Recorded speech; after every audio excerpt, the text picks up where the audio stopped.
One of the things that really hurt Apple was after I left, John Sculley got a very serious disease.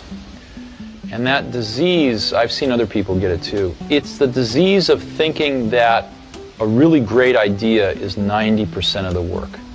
And that if you just tell all these other people, here's this great idea, then of course they can go off and make it happen.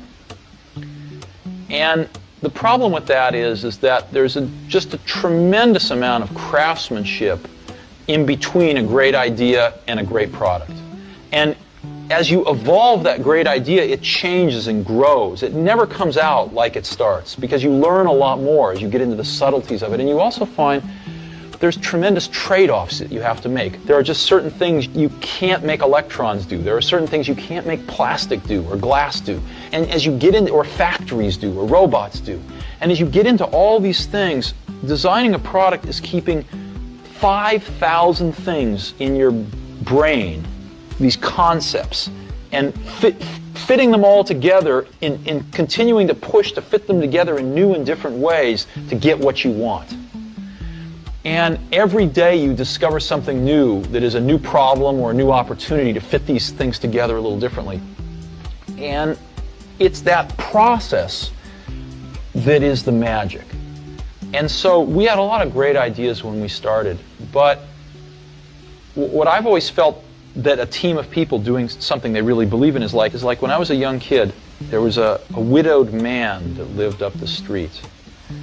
And he was in his 80s. And he's a little scary looking. And I got to know him a little bit. I think he might have paid me to mow his lawn or something. And one day he said, "Come on into my garage, I want to show you something." And he pulled out this dusty old rock tumbler. And it was a motor and a coffee can and a little band between them. And he said, "Come on with me." We went out to the back and we got some rocks, some regular old ugly rocks. And we put them in the can with a little bit of liquid and a little bit of grit powder. And we closed the can up, and he turned this motor on. He said, "Come back tomorrow." And his can was making a racket as the stones went around. And I came back the next day, and we opened the can, and we took out these amazingly beautiful polished rocks. The same common stones that had gone in through rubbing against each other like this, creating a little bit of friction, creating a little bit of noise, had come out these beautiful polished rocks.